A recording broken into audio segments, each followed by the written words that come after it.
بسم اللہ الرحمن الرحیم۔ یہ ہماری 11ویں نشست ہے اسلامی تاریخ کے حوالے سے، مباحث اور ماخذ کے حوالے سے، اور اس نشست میں ہم انشاءاللہ تیسری صدی ہجری کے جو اہم مورخین ہیں ان کا تذکرہ کریں گے۔ دیکھیے، تیسری صدی ہجری جو ہے، کیونکہ ہم گزشتہ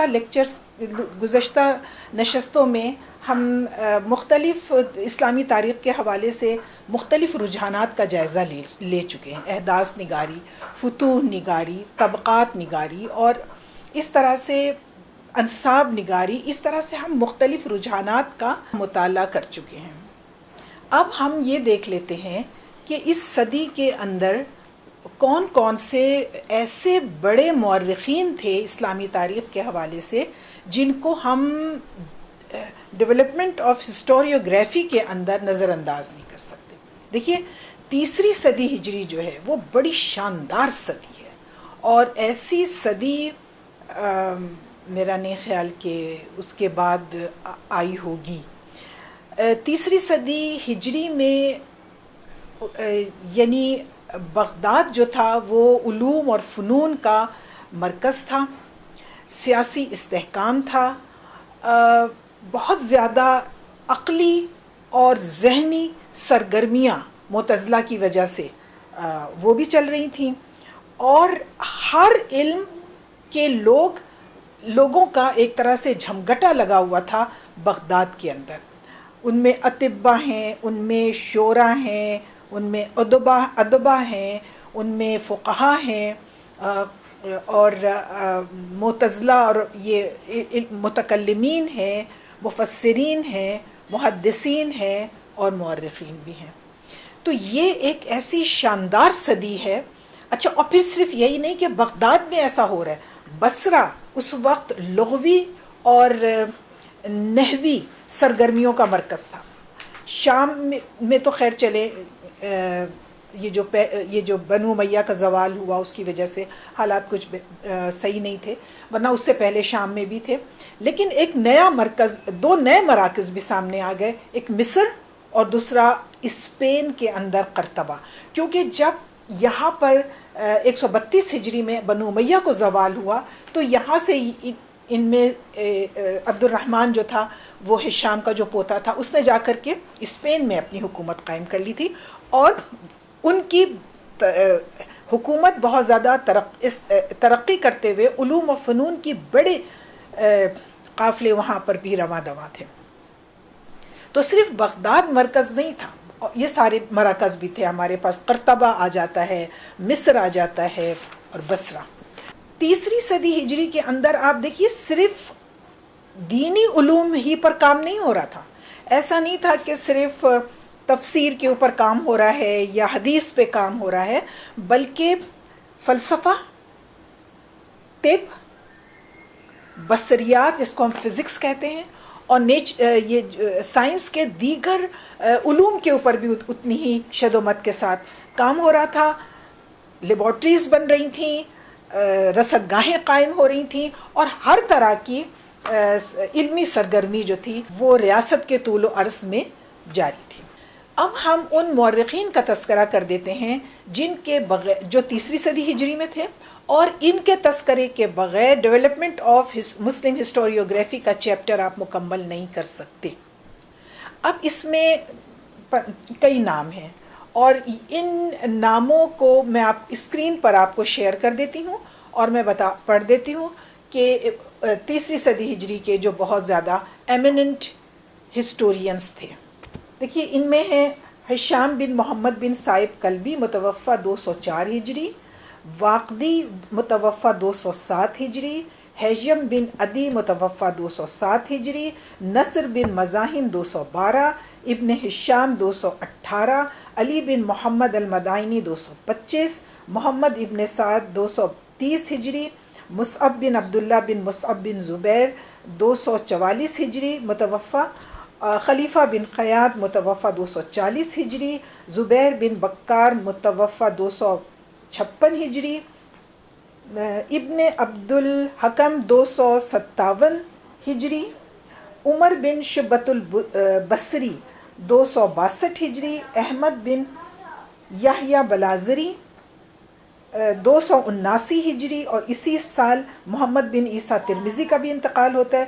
بیسیکلی محمد بن عیسیٰ ترمذی محدث تھے اور ان کی جامع ترمذی ہے، لیکن انہوں نے چونکہ سیرت کے اوپر، شمائل کے اوپر کتاب لکھی ہے، لہٰذا ہم نے ان کو یہاں پر محدثین میں بھی شمار کر لیا ہے۔ یہ مورخ بھی تھے اور محدث بھی تھے۔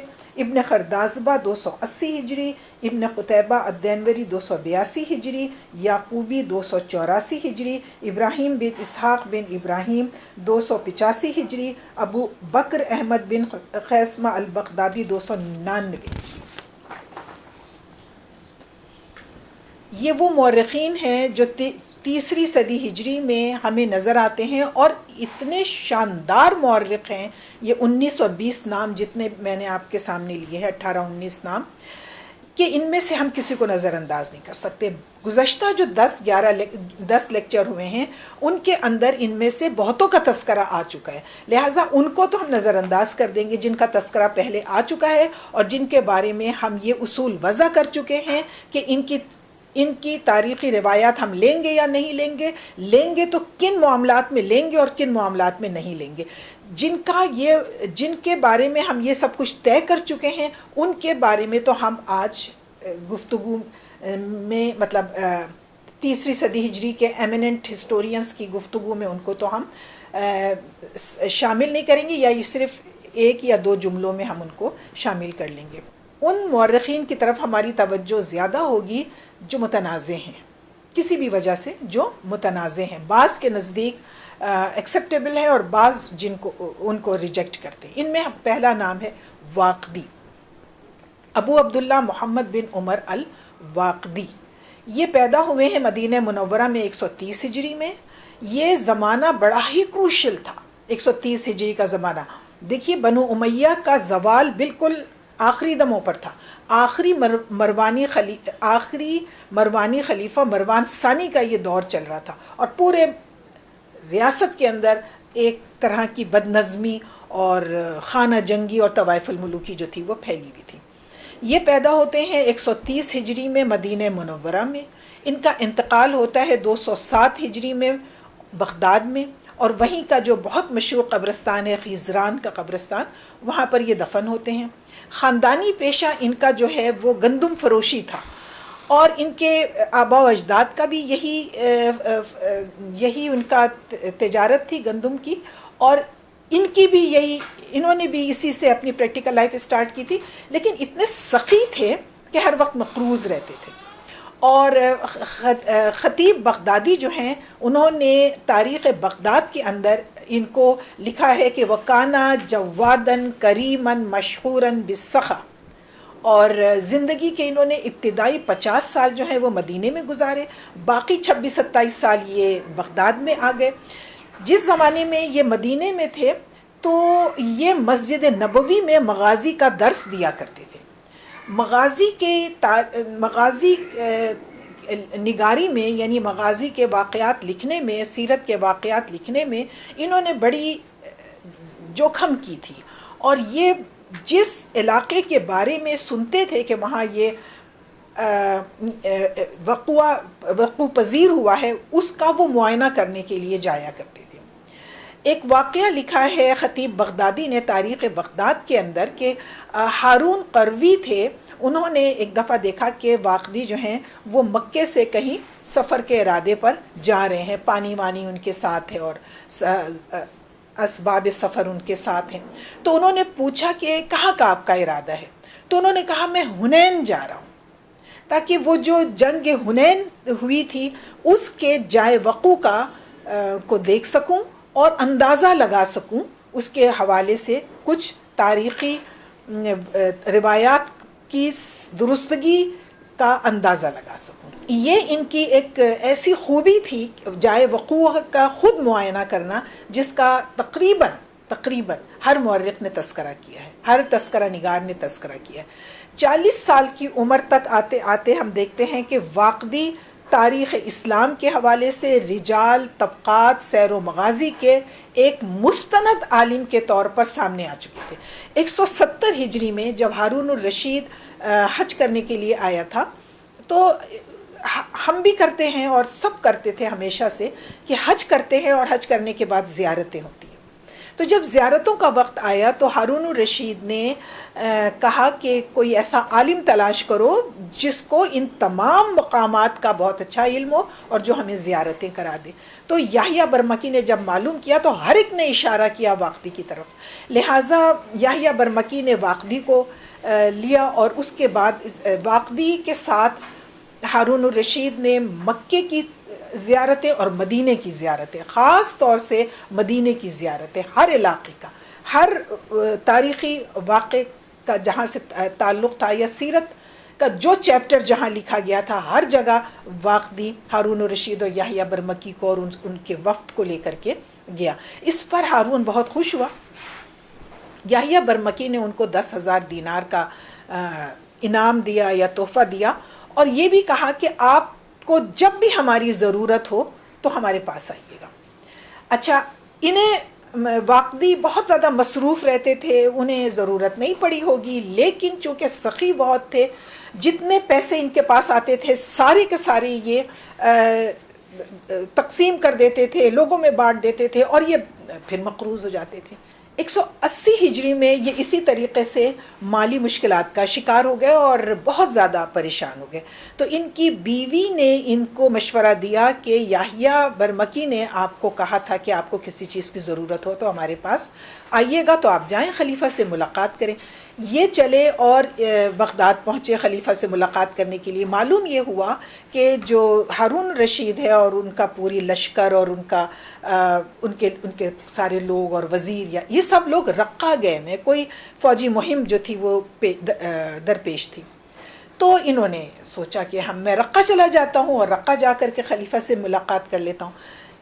یہ جو انہوں نے اپنا سفر لکھا، مدینے سے کس طرح سے بغداد پہنچے، بغداد میں انہیں پتہ چلتا ہے کہ خلیفہ رقہ میں ہے، یہ وہاں سے رقہ کے سفر پہ جاتے ہیں. یہ اتنا خوبصورت سفر نامہ ہے، میں نے 2 صدی ہجری میں لکھے جانے والا ایسا کوئی سفر نامہ نہیں پڑھا. یہ تذکرہ کرتا ہے محمد ابن سعد نے ان کا پورے سفر کا حال لکھا ہے. اتنا عمدہ سفر کا حال لکھا ہے کہ بہت ہی مطلب پورا منظر آپ کی آنکھوں کے سامنے آ جاتا ہے. 2 صدی ہجری کا بغداد آپ کی آنکھوں کے سامنے آ جاتا ہے، 2 صدی ہجری کا رقہ آپ کے سامنے آ جاتا ہے، 2 صدی ہجری میں سفر کس طریقے سے ہوتا تھا. اتنی خوبصورت تفصیلات میں نے اس کے کنٹمپریری کسی مورخ کے پاس نہیں دیکھی جتنا میں نے پڑھا ہے. تو بہرحال یہ وہاں گئے اور انہوں نے، اب وہاں پر بھی بڑا مسئلہ ہوا. کئی دن تک یہ ایک سرائے میں ٹھہرے رہے، کوئی راستہ نہیں بنتا تھا کہ وہ خلیفہ سے ملاقات کر سکیں، یحییٰ برمکی سے ملاقات کر سکیں. کافی دن تک ٹھہرے رہے، پھر اس کے بعد یہ واپس آنے لگے کہ بھئی ملاقات نہیں ہو سکتی. جب یہ واپس آ رہے تھے تو ایک فوجی، ایک سرکاری افسر رقہ جا رہا تھا یحییٰ برمکی سے ملنے کے لیے، کسی علاقے کا گورنر تھا. وہ واقدی کو پہچانتا تھا کیونکہ واقدی کی بہرحال ایک شہرت تھی. تو پھر واقدی نے اس کو بتایا کہ میں تو خلیفہ سے ملنے کے لیے آیا تھا لیکن کوئی سبیل نہیں بن رہی ہے. تو اس نے کہا میں تمہاری ملاقات کرا دیتا ہوں. وہ اس کو واقدی کو واپس لے کر کے آیا رقہ. وہاں پہ واپس وہ اپنی سرائے میں ٹھہرے اور چند دن کے اندر اس نے یحییٰ برمکی سے ملاقات کروا دی. یحییٰ نے خلیفہ وقت سے اس کی ملاقات کرا دی اور بتایا کہ میں اتنا مقروض ہو گیا ہوں وغیرہ وغیرہ. تو ان کا سارا قرضہ ہارون الرشید نے اتارا، سارا قرضہ بھی اتارا اور انہیں اتنا زیادہ راہ دے دیا کہ وہ واپس بغداد پہنچ گئے، واپس مدینہ پہنچ گئے اور ان کو بڑی فارغ البالی رہی. جب یہ بغداد پہنچتے ہیں، جب یہ بغداد منتقل ہوتے ہیں تو ہارون نے کو جب معلوم ہوا کہ یہ بغداد ہی آ گئے ہیں تو ان کو مشرقی بغداد کا قاضی بنا دیا تھا. یہ اس وقت پھر ان کے پاس تھوڑی سی خوشحالی آ گئی تھی، ان کے پاس پیسے ویسے ہوتے تھے. حالانکہ جب ان کا انتقال ہوا ہے 207 ہجری میں تو بھی ان کے پاس پیسے نہیں تھے، کفن دفن کے لیے بھی ان کے پاس پیسے نہیں تھے. تو ان کے گھر والوں نے مامون الرشید کو تک اطلاع پہنچائی تو مامون نے ان کا سارا تدفین کا خرچہ وغیرہ جو ہے سارا اٹھایا اور اس وقت بھی ان کے جو قرضے تھے ان کے اوپر وہ سارے مامون نے صاف کیے. اچھا یہ بغداد کے قاضی ہوئے. قاضی کوئی جھوٹا اور ایسا شخص جس کی جھوٹ میں شہرت ہو، ایسے لوگوں کو وہ قاضی نہیں بنایا کرتے تھے. بڑے علمی حیثیت سے علمی مرتبہ جس کا بلند ہوتا تھا، جس کے اندر فیصلہ کرنے کی صلاحیت ہوتی تھی، ایسے ہی اور کردار کے جو بہت زیادہ مضبوط لوگ ہوتے تھے، ایسے لوگ قضاء کے عہدے تک پہنچتے تھے. واقدی نے بہت کچھ تو مدینے میں لکھا اور بہت کچھ بغداد میں بھی لکھا. اس کے ساتھ 2 کاتب ہمیشہ رہتے تھے. ان میں سے ایک تو تھے محمد ابن سعد جو کاتب الواقدی کہلاتے. اس کے علاوہ ایک قاضی ان کے پاس ایک کاتب ان کے پاس ہمیشہ رہتا تھا. کبھی ایک نہیں حاضر تو دوسرا حاضر ہے. اور وہ یہ جو 2 کاتبین تھے یہ ان کتابوں کی نقلیں تیار کرتے تھے جو واقدی چاہتے تھے کہ اس کتاب کی مجھے نقل مل جائے. وہ نقلیں تیار کرتے تھے. پریس تو تھا نہیں اس زمانے میں. اور یا پھر واقدی خود ڈکٹیٹ کراتے تھے اپنی تالیفات، کیونکہ انہوں نے خود 28 کتابیں لکھی ہیں اور ایک سے ایک ضخیم کتابیں لکھی ہیں، تو وہ ڈکٹیٹ کراتے تھے تو ان کے جو کاتبین تھے وہ ان کو لکھا کرتے تھے. جب ان کو مشرقی بغداد کا قاضی بنایا گیا تھا اور یہ مغربی حصے سے مشرقی حصے کی طرف جا رہے تھے تو ان کی کتابیں 120 اونٹوں کے اوپر لادی گئی تھی. 120 اونٹوں کے قافلے جا رہے تھے. اس میں کیا تھا؟ واقدی کی کتابیں تھیں. جب واقدی کا انتقال ہوا ہے تو 600 بورے کتابیں نکلی ہیں. بعض مورخین لکھتے ہیں کہ 600 بستے کتابیں نکلی. بستہ تو دیکھیں اتنا سا ہوتا ہے نا، بستہ جو ہم ہاتھ میں کیری کر لیتے ہیں. یہ بستے نہیں تھے، یہ بورے تھے. کیوں ہم کہہ رہے ہیں کہ یہ بورے تھے؟ کیونکہ ہر بورے کے اندر جو کتابیں تھیں ان کا جب وزن کیا جائے تو 2 مردوں کے برابر تھیں. اور 600 بورے، بہت یہ واقدی کا مطالعہ تھا، بہت اس کا شاندار کتب خانہ تھا. اچھا ان کے انتقال کے بعد کچھ کتابیں فروخت بھی ہوئی ہیں اور وہ ہزاروں درہم اور دینار میں فروخت ہوئی ہیں. لوگوں نے ان کی جو بعض کتابیں فروخت کی ہیں. یہ جو واقعہ لکھا ہے نا، یہ ذہبی کی میزان الاعتدال سے میں نے لیا ہے کہ 600 بورے، کیونکہ دوسرے مورخین جو ہیں وہ کہتے ہیں 600 بستے نکلے تھے ان کے. تو 600 بستے تو ہم بھی اٹھاتے ہیں، چھوٹے چھوٹے بستے ہوتے ہیں. نہیں، یہ ذہبی لکھتے ہیں کہ بورے تھے اور ہر بورے کے اندر 2 آدمیوں کے بوجھ برابر کتابیں تھیں. اچھا دیکھیے ابن الندیم نے بھی ان کا تذکرہ کیا ہے اور ان کو مانا بھی ہے، بہت اچھی طریقے سے مانا ہے. لیکن ساتھ ہی وہ یہ کہتا ہے ابن الندیم کہ واقدی شیعہ تھا اور تقیہ کیے رہتا تھا. اور واقدی کی ابن الندیم نے اپنی الفہرست میں ایک روایت بھی درج کی ہے جس کے اوپر اس کے اوپر شیعت کا الزام لگایا ہے. روایت یہ ہے، یعنی واقدی کی یہ روایت ابن الندیم نقل کرتے ہیں کہ علی اسی طریقے سے رسول اللہ کا معجزہ ہیں جس طریقے سے موسیٰ کا معجزہ عصا تھا اور عیسیٰ کا معجزہ علیہ الصلوۃ والسلام اور عیسیٰ کا معجزہ مردوں کو زندہ کر دینا تھا. اچھا اب ہم دیکھ لیتے ہیں کہ کیا واقعی ابن الندیم کی یہ بات کہ وہ شیعہ تھے اور تقیہ کیے رہتے تھے درست ہے؟ ہمارے پاس کچھ دلائل ہیں جس کی بنیاد پر ہم ابن الندیم کی اس بات کو ریجیکٹ کر سکتے ہیں. پہلی بات تو یہ ہے کہ شیعوں کی کتب رجال میں واقدی کا تذکرہ نہیں ہے. پہلی بات، پہلی دلیل. دوسری دلیل یہ ہے کہ یہ کہنے میں کہ یہ شیعہ تھے اور تقیہ کیے رہتے تھے، ابن الندیم تنہا ہے. نہ اس سے پہلے کسی نے یہ بات کی اور نہ اس کے بعد کسی نے یہ بات کی. یہ ہمارے پاس دوسری دلیل ہے.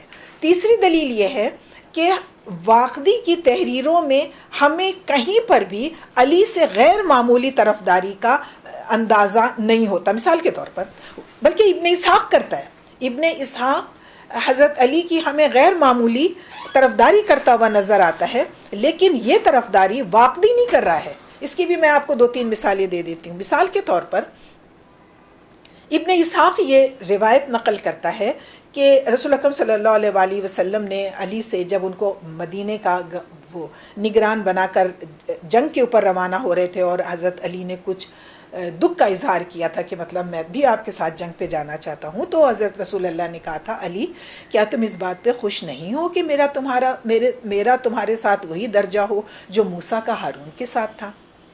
یہ واقعہ ابن اسحاق بیان کرتا ہے، باقی نہیں کرتا۔ دیکھیے دوسرا واقعہ جو ہے ابن اسحاق جو بیان کرتا ہے وہ یہ کہ سورہ توبہ کے نازل ہونے کے وقت رسول اکرم صلی اللہ علیہ وآلہ وسلم کا یہ قول نقل کرتا ہے ابن اسحاق کہ تبلیغ رسالت کا کام میرے اہل بیت میں سے صرف ایک شخص پورا کرے گا، علی۔ لیکن واقعی اس کا تذکرہ نہیں کرتے، حالانکہ واقعی بہت زیادہ ابن اسحاق کی روایتوں کو لینے والے ہیں۔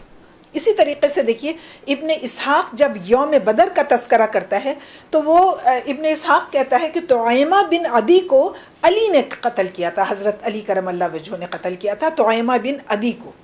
واقعی کہتا ہے نہیں، طعیمہ بن عدی کو علی نے قتل نہیں کیا تھا۔ ایک اور اختلاف آتا ہے، ابن اسحاق نے اس کا نقل کیا ہے کہ یوم احد میں یعنی جنگ احد میں صعاب کو کس نے قتل کیا؟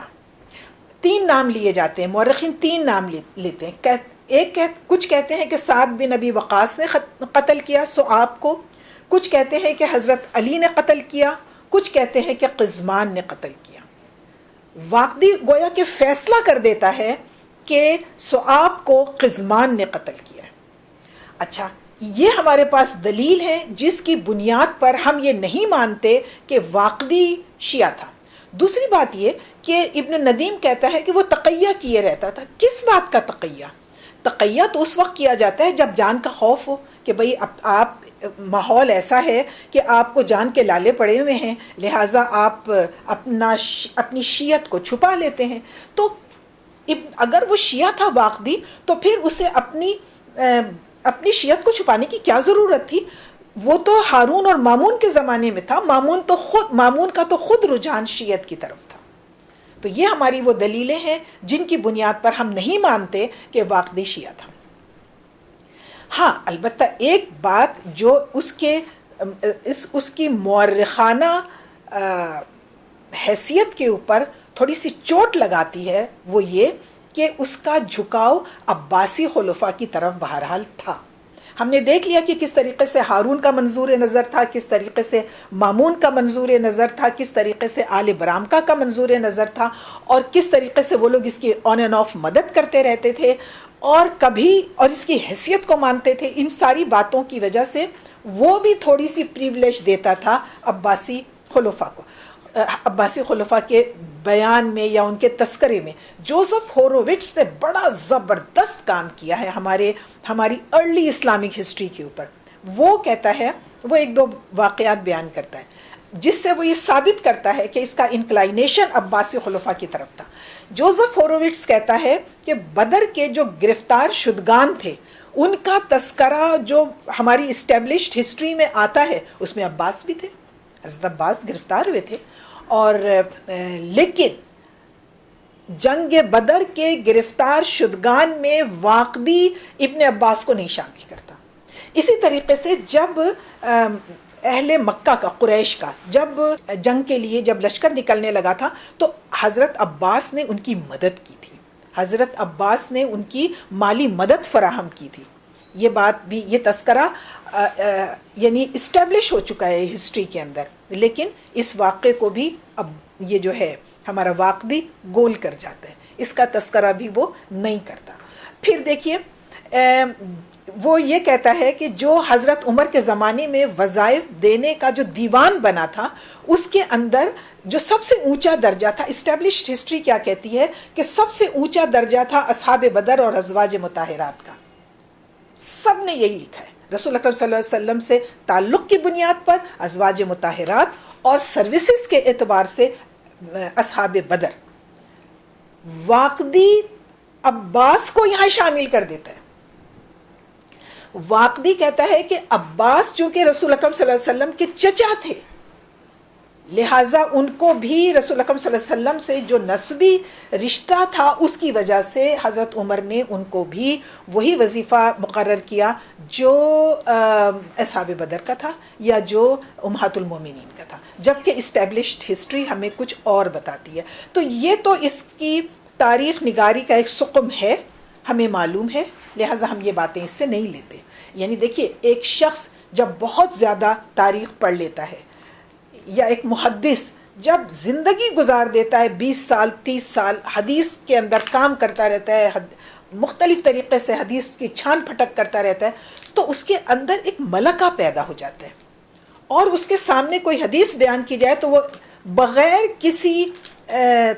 بغیر کسی توقف کے یہ کہہ دیتا ہے کہ یہ حدیث غلط ہے، یہ حدیث موضوع ہے، یہ حدیث اٹھا کے پھینک دو، یہ حدیث ہی نہیں ہے، یا یہ بالکل صحیح حدیث ہے۔ تو اسی طریقے سے تاریخ کی دشت نوردی کرتے ہوئے جن لوگوں کو بہت زیادہ عرصہ گزر گیا ہے، 20 سال سے 25 سال سے، جو تاریخی روایات میں الجھے ہوئے ہیں اور ارلی ہسٹورینز کا سراغ لگا رہے ہیں، نکال رہے ہیں، وہ سمجھ جاتے ہیں کہ واقدی یہاں پہ گڑبڑ کر رہا ہے، یہاں پر ہمیں واقدی کو نہیں لینا، اور باقی جگہ پر واقدی کو لیا جا سکتا ہے۔ اب ہم دیکھ لیتے ہیں کہ دیکھیے، واقدی کو بہت سے لوگوں نے مسترد کیا ہے، اور واقدی کو بہت سے لوگوں نے ایکسپٹ کیا ہے، اور اس کو کان الواقدی عالم دہرہ تک کہا ہے، اور اپنے زمانے کا سب سے شاندار مورخ تک کہا ہے۔ ہم دیکھ لیتے ہیں کہ یہ کون لوگ ہیں جو اس کی مخالفت کر رہے ہیں اور جو اس کی موافقت کر رہے ہیں۔ موافقین میں دیکھ لیجئے، اس کا جو شاگرد تھا ابن سعد، محمد ابن سعد، ابن خطیب بغدادی تاریخ بغداد میں واقدی کے بیان میں اس کی کئی جگہ تعریف کرتے ہیں۔ ابن خلقان جنہوں نے وفیات العیان لکھی ہے، اس کے اندر وہ واقدی کی بڑی تعریفیں کرتے ہیں۔ ذہبی میزان الاعتدال کے اندر ان کی محدث ہونے کی حیثیت سے ان کو کمزور بتاتے ہیں، لیکن مورخ ہونے کی حیثیت سے ان کی بڑی تعریف کرتے ہیں امام ذہبی۔ ابراہیم بن اسحاق جو کنٹمپریری مورخ تھا واقدی کا، وہ اس کی عظمت کا قائل ہمیں نظر آتا ہے۔ امام حربی اس کو محدث بھی مانتے ہیں اور اس کو مورخ بھی مانتے ہیں۔ ابن عماد حنبلی اس کی تاریخی بصیرت کو مانتے ہیں۔ محدث تھے علامہ دراوردی، یہ کہتے ہیں کہ امیر المومنین فی الحدیث، واقدی کو امیر المومنین فی الحدیث کہتے ہیں۔ مصعب بن عبداللہ بن مصعب بن زبیر جنہوں نے نسب قریش لکھی ہے، وہ کہتے ہیں کہ واقدی بہترین مورخ تھا، سقا تھا اور مامون تھا۔ محمد بن سلام جمحی کہتے ہیں کہ کان الواقدی عالم دہرہ، اور ابن کثیر کہتے ہیں، ابو عبید قاسم بن سلام کہتے ہیں کہ واقدی کی تاریخی عظمت کے اوپر دو رائے نہیں۔ اب آپ غور کیجئے کہ یہ لوگ کون ہیں جو واقدی کو بطور مورخ مان رہے ہیں۔ یہ سارے وہ علماء ہیں جن کا کسی نہ کسی حد تک تاریخ سے رابطہ ہے۔ اب ہم آئیے دیکھ لیتے ہیں کہ وہ کون لوگ ہیں جنہوں نے واقدی کو ریجیکٹ کیا ہے۔ مخالفین میں دیکھ لیجئے، امام بخاری مخالفت نہیں کرتے، وہ کہتے ہیں کہ واقدی کے بارے میں ہم خاموشی اختیار کریں گے۔ امام احمد ابن حنبل واقدی کو کذاب کہتے ہیں۔ امام شافعی کہتے ہیں اس کی ساری روایتیں جھوٹی ہیں۔ نسائی اس کو واقدی کو کذاب کہتے ہیں۔ اب ہمارے پاس یہ چار محدثین ہیں، بخاری کو نکال دیتے ہیں کیونکہ انہوں نے خاموشی اختیار کی۔ یہ تین محدثین ہیں جو واقدی کو ریجیکٹ کر رہے ہیں۔ وہاں پر ایک کثیر تعداد ہے مورخین کی جو واقدی کو سقا اور مامون اور محفوظ مان رہی ہے۔ اب اس مسئلے کو حل کیسے کیا جائے گا؟ اس مسئلے کو علامہ ذہبی نے حل کر دیا ہے۔ علامہ ذہبی تذکرۃ الحفاظ میں کہتے ہیں کہ واقدی علم کا سمندر ہے، علم کا خزانہ ہے، حدیث میں غیر محفوظ ہے، مغازی اور سیر میں چوٹی کا عالم ہے۔ اور وہ ذہبی کہتے ہیں کہ واقدی کا مسئلہ یہ تھا کہ وہ ہر قسم کے لوگوں سے روایت لے لیتا تھا۔ اب میں اس کی تشریح یوں کر رہی ہوں کہ مثال کے طور پر وہ ایک جائے وقوع دیکھنے کے لیے گیا, بدر کا میدان دیکھنے کے لیے گیا. اب وہاں جو لوگ اس کو ملے ان سے بھی وہ سوال کرتا تھا, کیا تمہارا کوئی رشتہ دار اس جنگ میں شریک تھا؟ تمہارے دادا پر دادا کا کوئی بندہ یا تمہارے باپ کے کوئی دوست اس میں جنگ میں شریک تھے؟ اگر وہ کہے ہاں شریک تھے تو پھر وہ اسے تفصیلات لے لیتا تھا. یہ نہیں دیکھتا تھا کہ خود اس بندے کی کیا حیثیت ہے, وہ سچ بول رہا ہوگا کہ جھوٹ بول رہا ہوگا. تو اس وجہ سے محدثین نے اس کو ریجیکٹ کیا. آپ غور کیجئے, اس کو مورخین اپنا رہے ہیں, محدثین اس کو ریجیکٹ کر رہے ہیں. محدثین میں سے بھی 3 بڑے, امام شافعی, نسائی, احمد ابن حنبل. اور ہمارے ہاں علامہ شبلی نے امام شافعی کی بنیاد پر واقدی کو ٹوٹلی ریجیکٹ کر دیا ہے. واقدی اس قابل نہیں ہے کہ آپ اس کو ٹوٹلی ریجیکٹ کر دیں, آپ اس کو حدیث میں ریجیکٹ کر دیں. کیوں؟ کیونکہ حدیث کا معاملہ نازک ہے, حدیث کا معاملہ بہت نازک ہے, وہاں سے شریعت کے احکامات وضع ہو رہے ہیں, وہ حجت ہے, تو تاریخ حجت نہیں ہے. لہٰذا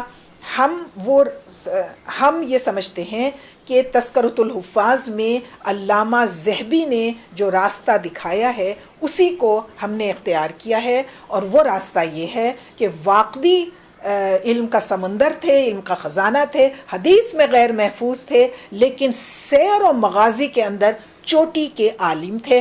تو ہم تاریخ میں واقدی کو لے لیں گے اور حدیث میں واقدی کو نہیں لیں گے.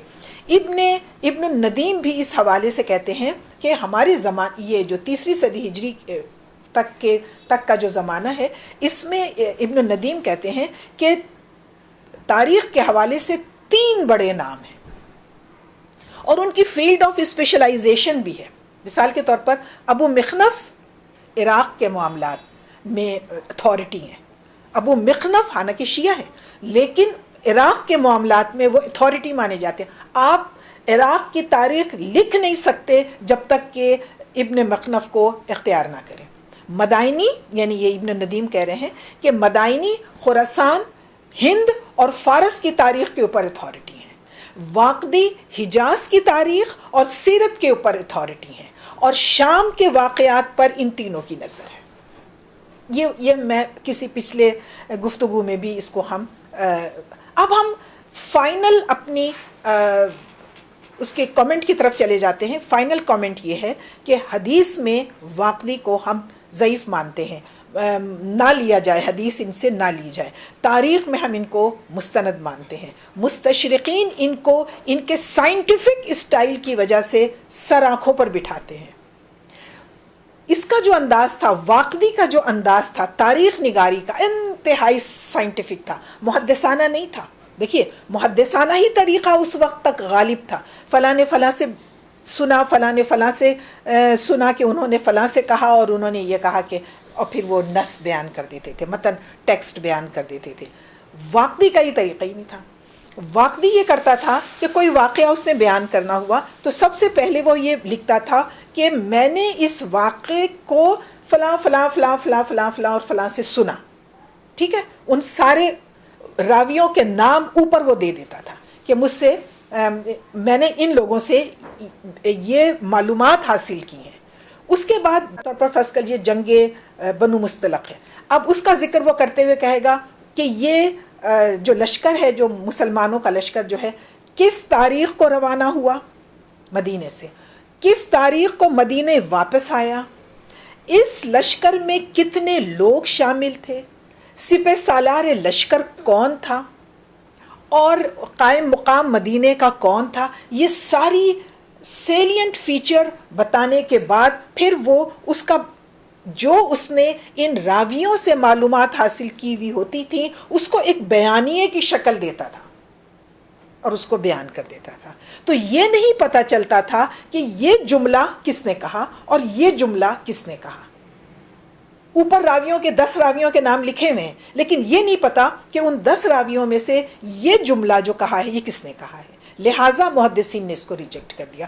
محدثین نے اس کو اس کے مورخانہ اسلوب کی وجہ سے ریجیکٹ کیا ہے, یہ نہیں کہ وہ جھوٹ بولتا تھا اور وغیرہ وغیرہ. امام ابن حنبل سے کسی نے پوچھا تھا کیوں آپ واقدی کو کذاب کہتے ہیں, تو امام احمد ابن حنبل نے کہا تھا مجھے سب سے زیادہ مسئلہ اس بات میں آتا ہے کہ جب اس کا ہم کوئی بیان پڑھتے ہیں تو ہم یہ ڈیٹیکٹ نہیں کر پاتے کہ فلاں بات کا راوی کون ہے، لہٰذا ہم سمجھتے ہیں کہ وہ کذاب ہے اور وہ جھوٹ بولتا ہے اور اپنی طرف سے کچھ باتیں لگا دیتا ہے اور وغیرہ وغیرہ، لہٰذا ہم اس کو نہیں اختیار کرتے۔ یہ امام احمد ابن حنبل کا اعتراض تھا۔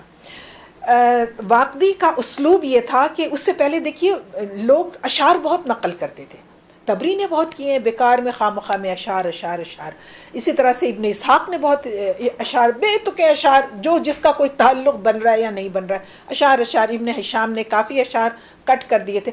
واقدی اشعار استعمال نہیں کرتا، اس کا انداز سنجیدہ ہے، سائنٹیفک ہے۔ ہاں البتہ قرآنی آیات کو وہ استدلال کے طور پر استعمال کرتا ہے۔ جہاں وہ جنگ بدر کا تذکرہ کرتا ہے، اس نے اپنی کتاب میں 153 صفحے کے اوپر جنگ بدر کا تذکرہ کیا ہے، 153 صفحے کے اندر اس نے جنگ بدر کا تذکرہ کیا ہے، اور اس میں وہ قرآنی آیات سے، سورہ انفال سے بہت جگہ اس نے مدد لی ہے۔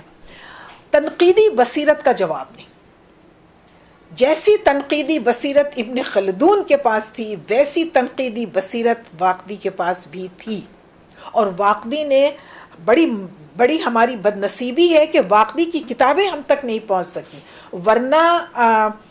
ورنہ اس کی تنقیدی بصیرت کے اوپر ہم اور بہت کچھ روشنی ڈال سکتے تھے۔ چند واقعات میں سے میں ایک واقعہ آپ کو بتاتی ہوں۔ یہ کسی غزوے کے بارے میں محمد بن عبداللہ انصاری نے کسی جنگ کے حوالے سے کہا کہ میدان جنگ میں 3 زخمی قریب پڑے ہوئے تھے، حارث بن ہشام، اکرمہ بن ابو جہل اور عیاش بن ابی ربیعہ، اور پانی مانگ رہے تھے، زخمی تھے۔ تو پانی پلانے والا جب ان کے پاس پہنچا تو اکرمہ کے پاس پہلے پہنچا، تو اکرمہ بن ابی جہل نے کہا کہ نہیں، یہ پانی پہلے حارث کو پلا دو۔ تو جب پھر وہ پانی لے کر کے حارث کے پاس گیا تو حارث نے کہا نہیں، عیاش کو پلا دو۔ تو جب وہ عیاش کے پاس آیا تو عیاش کا انتقال ہو چکا تھا، پھر وہ اکرمہ کے پاس گیا تو اکرمہ کا انتقال ہو چکا تھا، پھر وہ حارث کے پاس گیا تو حارث کا انتقال۔ یہ روایت محمد ابن سعد نے واقدی اس کا استاد تھا، ان سے پوچھا کہ یہ روایت ہے مجھے ملی ہے، اس میں کتنی سچائی ہے؟ واقدی نے کہا یہ روایت جھوٹی ہے، کسی نے گھڑ لی ہے اپنی مرضی سے۔ کیوں؟ کیونکہ اکرمہ بن ابی جہل کا انتقال ہو گیا تھا ابو بکر کے زمانے میں، جو مارکہ اجنادین ہوا تھا اس میں وہ شہید ہو گئے تھے۔ پھر اس کے بعد یہ جو حارث بن ہشام ہیں، ان کا انتقال 18 ہجری میں طاعون جو پھیلا تھا، امواس کا طاعون، اس میں ان کا انتقال ہوا تھا، طاعون سے ان کا انتقال ہوا تھا۔ اور عیاش بن ابی ربیعہ تو مکے میں اپنی طبعی عمر پا کر کے ان کا انتقال ہوا ہے۔ تو یہ کیسی تم روایت میرے سامنے بیان کرو؟ جھوٹی روایت ہے۔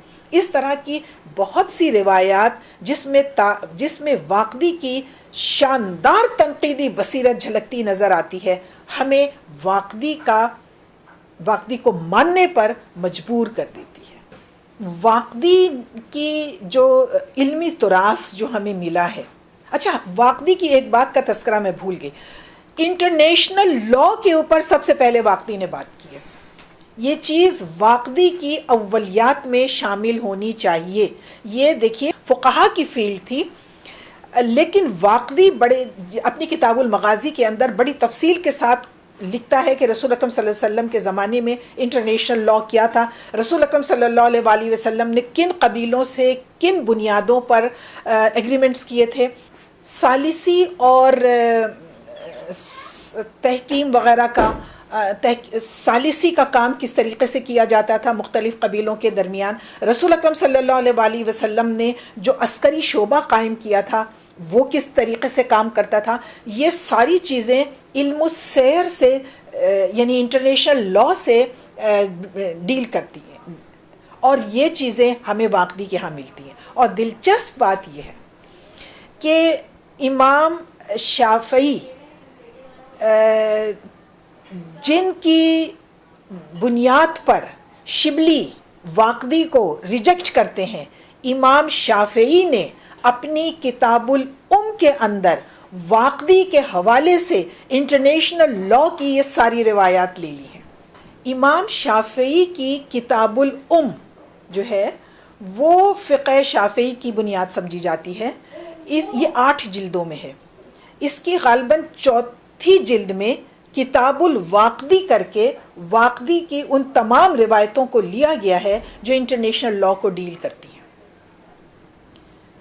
واقدی کو جھٹک دینا آسان نہیں ہے. ہمارے علامہ شبلی جو ہیں وہ 1914 میں ان کا انتقال ہوتا تھا. 100 سال گزر چکے ہیں اس بات کو, اور بہت کچھ سامنے آ چکا ہے, بہت ساری چیزیں سامنے آ چکی ہیں, بہت سی کتابیں چھپ کے سامنے آ چکی ہیں. لہٰذا واقدی اب اپنی پوری شان کے ساتھ ہمارے سامنے آ گئے ہیں. دیکھیے واقدی کی 28 کتابوں کا تذکرہ کیا جاتا ہے, اور دیکھیے کتنا متنوع ان کے موضوعات ہیں. علوم القرآن پہ ان کی 2 کتاب ہیں, علوم الحدیث پر ان کی 2 کتابیں ہیں, سیرت کے اوپر مغازی کے اوپر ان کی 4 کتابیں ہیں, علوم فقہ کے اوپر ان کی 2 کتابیں ہیں, تاریخ کے اوپر ان کی 17 کتابیں ہیں.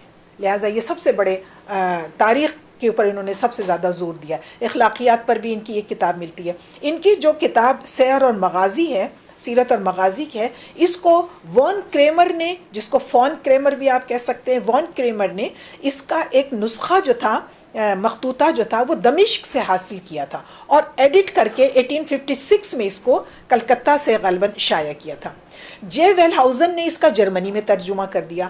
اس کا ترجمہ ہر کتاب میں, ہر زبان, بہت سی زبانوں میں ہوا ہے. مثال کے طور پر فارسی میں, ترکی میں, اردو میں بھی اس کے تراجم جو ہیں وہ موجود ہیں. لیکن بعد میں خود مورخین نے جب اس کی ٹیکسچول اسٹڈی کی ہے تو یہ کہا ہے کہ ہمیں ایسا معلوم ہوتا ہے کہ واقدی کے کسی شاگرد نے یہ چیزیں لکھ کر کے اور واقدی کے نام سے منسوب کر دی ہیں. تو ہمارے پاس تھوڑے سا کنفیوژن ہے, ابھی تک یہ کنفیوژن ہے کہ واقدی کی جو کتابیں ہم تک پہنچی ہیں, کیا یہ 100% وہی کتاب ہے جو واقدی نے لکھی تھی, کتاب المغازی, یا اس میں اس کے شاگردوں نے حق و اضافہ بھی کیا ہے.